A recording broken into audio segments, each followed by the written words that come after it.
Comme ça, vous disiez que vous pouvez m'envoyer un visuel là, qui serait en meilleure résolution qu'on pourrait. Oui, bien, si c'est possible, parce que j'ai l'impression que celui que j'ai envoyé ne sera peut-être pas très, très clair. Mais en fait, je voulais savoir aussi, j'aurai jusqu'à quand pour l'envoyer. Ben peut-être qu'on. Pour l'instant, je penserais peut-être diffuser ça demain, là. Ça peut changer, là, mais plus tôt vous l'envoyez, le mieux c'est, là. Mais OK.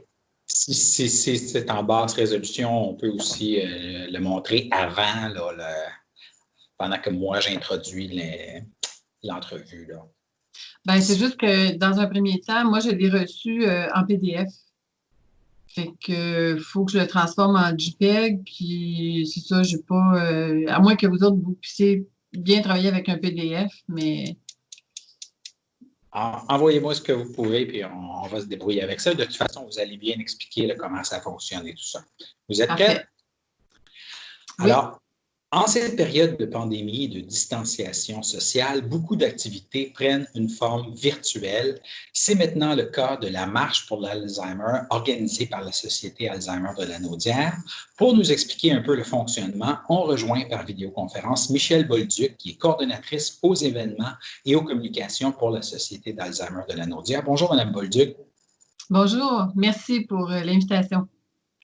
Alors, cette activité de financement aura lieu le 31 mai prochain.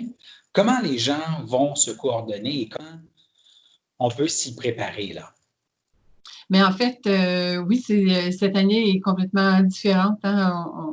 On le comprend avec la pandémie. C'est sûr que a fallu y aller un peu de créativité et user, bien sûr, le virtuel. On fait appel aux gens à leur générosité habituelle pour se préparer de leur côté, d'y aller de sollicitations aussi envers les gens qu'ils côtoient et qui les encouragent aussi d'année en année. Donc, de leur côté, les gens peuvent se préparer. On a mis sur notre page Facebook des indications. D'ailleurs, il y a une personne qui gravite autour de la Société Alzheimer, la Naudière, qui s'appelle Stéphane Pinel. Et Stéphane marche énormément. Il est un pro de la marche et il a gentiment accepté là, d'y aller de conseils. Comment est-ce qu'on peut se préparer justement avant de marcher, que ce soit au niveau physique, au niveau psychologique. Pardon, et également au niveau du matériel. Donc, vous pouvez retrouver ça sur notre page Facebook. Et ensuite, le 31 mai, donc le dimanche 31 mai, de midi à 13h30, on invite les gens à aller sur notre page Facebook et il va y avoir un lien qui va les amener à la plateforme d'Alzheimer Canada pour qu'ils puissent vivre en direct là, vraiment la marche à travers tout le pays. Donc, toutes les sociétés Alzheimer au Canada se mobilisent au même moment pour faire en sorte que cette marche-là puisse être tout à fait possible autrement, mais tout à fait possible à nouveau cette année. Les gens, est-ce qu'ils vont avoir marché avant de se brancher sur Facebook ou ils vont marcher plus oui. tard, ils vont suivre ça sur leur téléphone? Comment ça fonctionne? Bien, les gens peuvent marcher, bien sûr, avant. On invite aussi les gens à se filmer eux-mêmes, faire une petite capsule rapide de quelque chose comme 2 minutes qu'ils peuvent mettre sur YouTube ou d'autres plateformes pour faire en sorte aussi d'interpeller leur monde. Donc, c'est un petit moyen créatif et déjà, on voit sur la page de la marche plusieurs personnes qui se sont filmées comme ça et puis qui ont pu faire appel à leur réseau de cette façon-là. Oui. Alors, c'est aussi une activité de financement pour la Société Alzheimer. Est-ce qu'on peut donner des exemples là, des services que ça va aider à financer? Là? Ben, en fait, les services qui sont financés, faut savoir que d'année en année, on n'a pas d'autre choix que de faire appel à nos levées de fonds pour assurer les services qu'on offre. On a du financement, bien sûr, comme toutes les sociétés Alzheimer et tout organisme un peu non lucratif. On a du financement du gouvernement. C'est pas assez, par contre, pour suffire à tous les services qu'on offre et qu'on souhaite offrir. Il y a 8400 personnes qui sont atteintes d'Alzheimer ou d'autres maladies apparentées, d'autres troubles neurocognitifs dans la Naudière. Donc, ça demande énormément d'effectifs. Les services qui sont offerts, normalement et contente, bien sûr, en ce moment, avec la créativité, de pouvoir poursuivre. Là. On a le Rapapa, qui est un atelier, finalement, qui se déroule dans deux salles différentes. Dans une salle, on retrouve les proches aidants. Dans une autre salle, il y a les aidés. Donc, autant pour les proches aidants, mais on procure du répit de cette façon-là. Il y a des conférences qui peuvent être offertes aux proches aidants. Il y a différents ateliers. Du côté de l'aidé, il y a beaucoup de stimulation qui est faite. Et puis, ça leur permet vraiment là, aussi de sortir de la maison puis de pouvoir échanger aussi avec le personnel là, de la Société Alzheimer, puis avec d'autres intervenants également. Ensuite, il y a l'instant présent. L'instant présent qui est offert spécifiquement pour les personnes atteintes.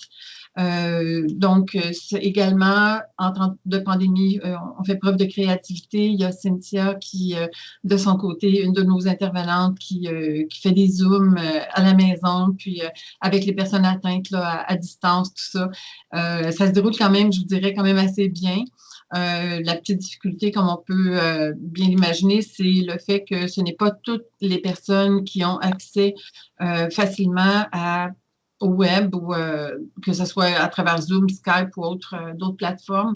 Mais c'est ça, il y a le téléphone, bien sûr, qui vient pallier à tout ça. Donc, c'est ça, il y a de la formation qui se donne aussi pour les proches aidants, pour les intervenants du milieu de la santé. Donc, en ce moment, il y a Sylvie qui, encore là, de son côté, en fait de façon virtuelle. Aussi, donc, c'est différents services là, qui sont offerts. Il y a de l'écoute aussi, de l'écoute active, de l'écoute téléphonique. On évite d'ailleurs les gens, en cette période un petit peu plus difficile, bien sûr, à faire appel à nous, de ne pas hésiter à nous appeler.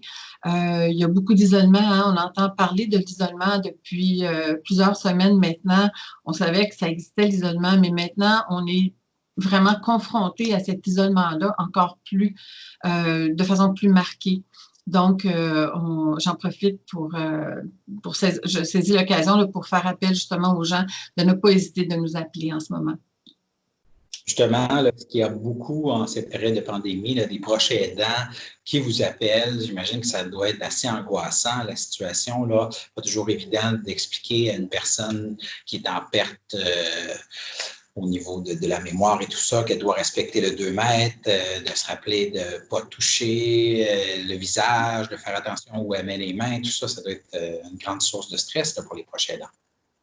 Oui, c'est difficile. En fait, c'est sûr qu'ils sont présentement très confinés. C'est des gens qui ont, évidemment, qu'on sait, en haut de 70 ans là, pour la majorité. Et puis, en CHSLD, vous savez qu'il y a 80% des personnes en CHSLD qui sont atteintes de troubles neurocognitifs. Donc, c'est vraiment beaucoup. C'est beaucoup. Et puis, ces gens-là sont coupés, bien sûr, de leur famille en ce moment.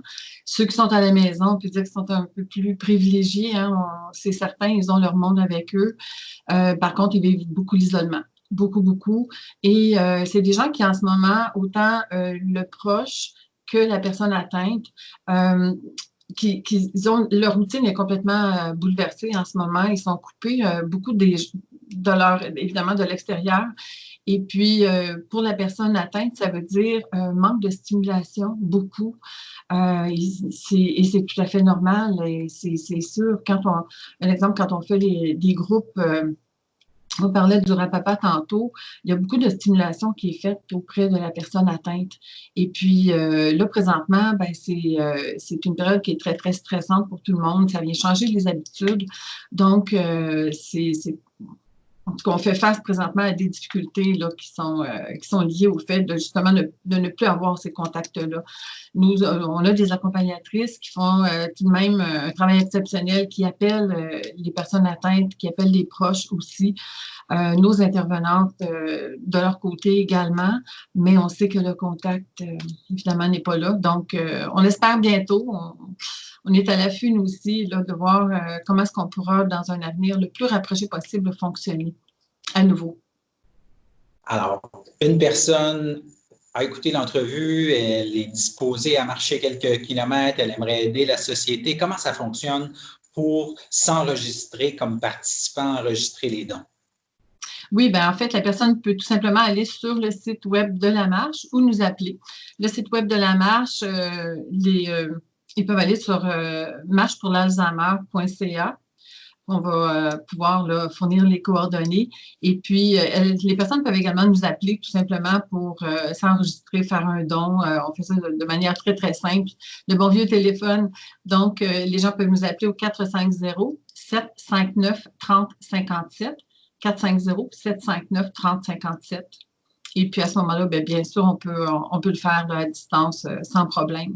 Sur la plateforme, comme je disais tantôt, marchepourlalzheimer.ca, c'est tout à fait simple aussi là, de pouvoir s'enregistrer et de faire les dons et d'interpeller aussi les gens autour d'eux. On compte sur tout le monde. Bon, ben merci d'avoir pris le temps de nous en parler ce matin, puis continuez votre mission importante. Merci beaucoup, M. Robert. Bonne journée tout le monde. Bonne marche.